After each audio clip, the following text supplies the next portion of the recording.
আমার গহনাগুলো দিয়ে দাও রিমি, তোমাকে শুধু বিয়ের সময় পরার জন্য দিয়েছিলাম, একেবারে তো দিয়ে দেইনি। আজ 7 দিন হয়ে গেল তোমার বিয়ে হয়ে গেছে, এখন আমার গহনাগুলো ফেরত দিচ্ছ না কেন? তখন রিমি কড়া গলায় বলল, এগুলো আমার বিয়ের গহনা, এগুলো পরে আমি বিয়ে করেছি, এখন এগুলো আমার হয়ে গেছে, এই গহনা আমি কাউকেই দিতে পারবো না। তখন আমি উত্তেজিত হয়ে বললাম, তোমার গহনা বানাতে দেওয়া হয়েছে, আর সেটা তুমি খুব ভালো করেই জানো। দোকানদার তোমার গহনাগুলো ঠিক সময় দিতে পারেনি বলে পরিবারের মান সম্মানের কথা ভেবে আমি আমার মায়ের গহনাগুলো তোমাকে দিয়েছিলাম। তুমি এইভাবে আমার গহনাগুলো জোর করে রেখে দিতে পারো না রিমি। রিমি তখন বলল, এত কথা বলে লাভ নেই, এই গহনাগুলো এখন আমার, আমি দেব না তোমাকে। আমি তখন বললাম, ঠিক আছে, আমি এখন মায়ের কাছে যাচ্ছি, তুমি যখন ভালো কথা মতো দেবে না তাহলে তো আমার আঙ্গুলটা বাঁকাতেই হবে।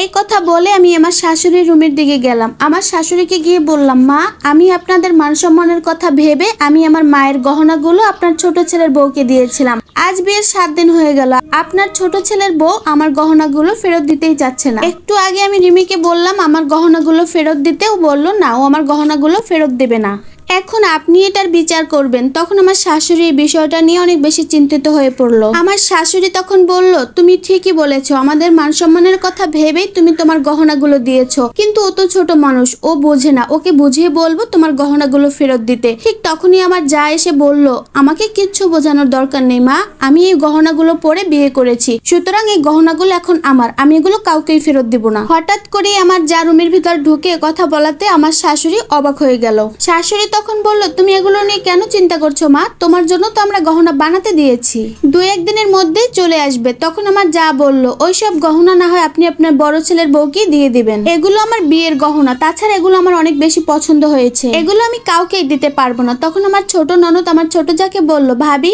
তুমি এই গহনাগুলো কেন জোর করে নিতে চাচ্ছ? এই গহনাগুলো বড় ভাবির মায়ের শেষ সম্পদ, বড় ভাবিকে দিয়ে গিয়েছিল, তুমি এগুলো রেখো না, তুমি ভাবিকে দিয়ে দাও। তাছাড়াও তুমি তো নতুন করে গহনা পাচ্ছই। তখন আমার ছোট যা আমার ছোট ননদকে ধমক দিয়ে বলল, তুমি ছোট মানুষ, বড়দের ভিতরে কথা বলতে আসছো কেন? এ কথা বলে আমার ছোট যা ঘর থেকে বের হয়ে গেল।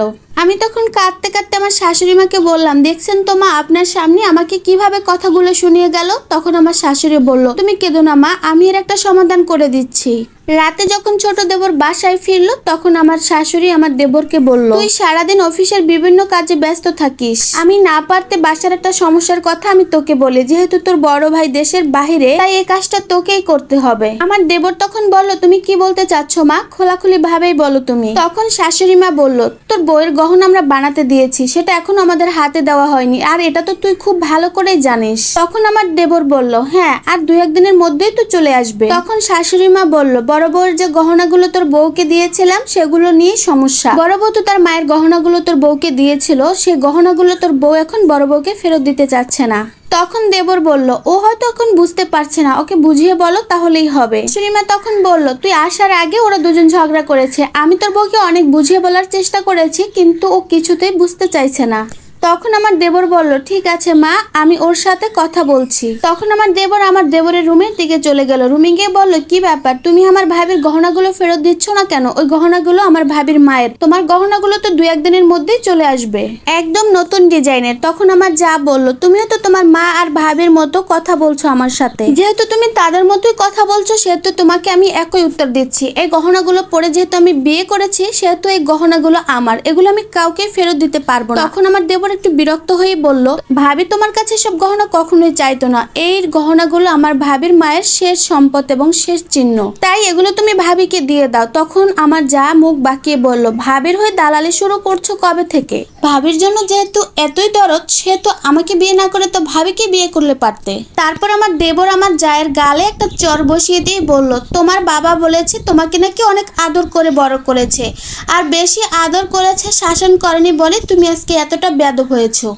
এইটা বলে আমার দেবর তার রুম থেকে বেরিয়ে গেল। আমি রাতের বেলা রুমে মন খারাপ করে বসেছিলাম। তখন আমার শাশুড়ি আমার কাছে গিয়ে বসলো এবং আমার মাথায় হাত বুলিয়ে দিল। হাত বুলিয়ে দিয়ে বলল, তোমার অনেক বেশি মন খারাপ হচ্ছে তাই না? হওয়াটাই তো স্বাভাবিক। তখন আমি আমার শাশুড়িকে কেঁদে কেঁদে বললাম, মা, আমি গহনাগুলোকে ঠিকই দিয়ে দিতাম যদি আমার এগুলো মায়ের শেষ স্মৃতি না হতো। কেউ কি পারে তার মায়ের শেষ স্মৃতিটুকু কাউকে দিয়ে দিতে? শাশুড়ি মা তখন আমাকে জড়িয়ে ধরে বলল, তোমার মতো তো আরও হবে না, তুমি যেটা বুঝবে সেটা তো আরও বুঝবে না। ও তো এখনো ছোট, আমি চাইলে জোর করে তোমার গহনাগুলো আমি এনে দিতে পারি, কিন্তু তাতে অশান্তি আরো বাড়বে। কিছুদিন পরে তোমার ছোট ননদের বিয়ে, তুমি এই মুহূর্তে একদম শক্ত করো নিজেকে, একদমই ভেঙে পড়ো না। তোমার অনেক দায়িত্ব, তাই নিজেকে শক্ত করো। 2 দিন পরে আমার ননদ তার ছোট ভাবির কাছে গিয়ে বলল, ভাবি তুমি বড় ভাবির কাছ থেকে গহনাগুলো নিয়ে অনেক ভালো করেছো। সে এই বাড়িতে আসার পর থেকে আমার ঘুম হারাম করে দিয়েছে। না এটা করা যাবে না, না এখানে যাওয়া যাবে না। তখন আমার ছোট যা বলল, কি ব্যাপার এখন বড় ভাবির নামে যে নিন্দা করছো? তখন তো ঠিক বড় ভাবির পক্ষ হয়ে কথা বলছিলে। তখন আমার ননদ বলল, আরে তুমি বুঝতেছো না কেন? তখন আমি বড় ভাবির পক্ষ হয়ে যদি কথা না বলতাম তাহলে মা আমার সাথে চেঁচামেচি করতো। আর তুমি কি জানো আমি পরে মায়ের কাছে গিয়ে তোমার কত সুনাম করেছি? আমি এও বলেছি যেহেতু ও ছোট, সেহেতু গহনাগুলো নেওয়ার জন্য এত চাপ না দেওয়াটাই ভালো। তাছাড়া ওগুলো পুরনো গহনা, ওগুলো নেয়ার এত কি দরকার ছিল? এজন্য তো তোমাকে গহনাগুলো নেওয়ার জন্য আর কেউ চাপ দিচ্ছে না। তখন আমার ছোট যা বলল, তুমি ঠিকই বলেছো, এজন্যই তো 1 সপ্তাহ হয়ে গেল কেউ গহনাগুলো নেওয়ার জন্য আর কোনো কথাই বলেনি। আমি তো রাতে ঠিক মতো ঘুমাতেও পারছি না, যদি রাতে এসে কেউ গহনাগুলো নিয়ে যায় এই ভয়ে। তখন আমার ননদ বলল, আরে তুমি এ নিয়ে টেনশন করো না, আমি থাকতে তোমার আর কোনো ভয় নেই। এর বিনিময়ে আমি কি পেতে পারি? তখন আমার ছোট যা বলল, তুমি বলো এর বিনিময়ে তুমি কি চাও? তখন আমার ননদ হেসে বলল, আরে আমার কিচ্ছু চাই না, আগামীকাল আমাকে পাত্রপক্ষ দেখতে আসবে, আমি চাই তুমি আমাকে নিজের হাতে শাড়ি পরিয়ে আমাকে সুন্দর করে সাজিয়ে দিবে। যা তখন বলল, আরে তুমি আমার ছোট ননদ, আমার ছোট বোনের মতো, আমি তোমাকে ঠিক সুন্দর করে সাজিয়ে দেব। পরের দিন আমার ননদকে পাত্রপক্ষ দেখতে এসেছে, তখন ওই গহনাগুলো দিয়ে আমার ছোট ননদকে সাজিয়ে দিয়েছিল আমার ছোট যা। পাত্রপক্ষরা যখন আমার ননদকে দেখে সবাই চলে গেল, আমার যা তখন আমার ননদকে বলল, নীলা চলো আমার ঘরে চলো, গহনাগুলো খুলে নেই। তখন আমার ননদ মুখ বাঁকিয়ে আমার যাকে বলল, তোমার গহনা মানে? এগুলো তখন আমার গহনা ভাবি। তখন আমার যা রেগে গিয়ে আমার ননদকে বলল, আমি নিজের হাতে তোমাকে সাজিয়ে দিয়েছি, গহনাগুলো পরেছো পাত্রপক্ষ দেখতে আসবে তাই, এখন এই গহনাগুলো তোমার হয়ে গেল নাকি? তখন আমার ননদ একটু হেসে বলল, তোমার বিয়ের সময় বড় ভাবের গহনাগুলো তোমাকে পরতে দিয়েছিল বলে যেমন তার গহনাগুলো তোমার হয়ে গিয়েছিল, ঠিক তেমনই এই গহনাগুলো এখন আমার হয়ে গেছে।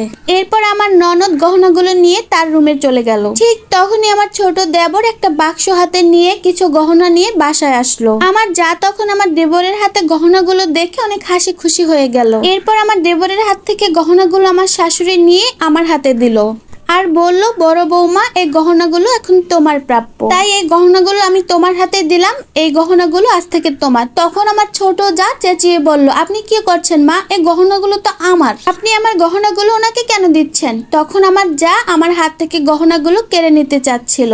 তখন আমি আমার যাকে সরিয়ে দিয়ে বললাম, খবরদার এই গহনাগুলোতে তুমি একদমই হাত দিবে না, পরিবারের মান সম্মানের কথা চিন্তা করে একবার আমি গহনাগুলো তোমাকে পরতে দিয়েছিলাম, এই গহনাগুলো তুমি আর আমাকে দেওনি, আমার মায়ের গহনাও তুমি ছিনিয়ে নিয়েছো, এখন আমি আমার আরেক মায়ের হাত থেকে এই গহনাগুলো পেয়েছি, এগুলো আর তোমাকে আমি নিতে দেব না। তখন আমার ছোট ননদ আমার সেই গহনাগুলো আমার হাতে দিয়ে বলল, তোমার মায়ের গহনা আমি তোমাকে ফিরিয়ে দিলাম ভাবি। যা তখন রেগে গিয়ে আমার ননদকে বলল, তুমি আমার গহনাগুলো বড় ভাবিকে দিচ্ছ কেন? ফেরত দিতে হলে আমাকে দাও। তখন আমার ননদ হেসে বলল, এই গহনাগুলো তো এখন আমার যাকে ইচ্ছা আমি তাকে দিব। তখন আমার শাশুড়ি মা একটু টিস্কারি মেরেই বললেন, মুরব্বীরা তো ঠিকই বলে, অতি চালাকের গলায় দড়ি।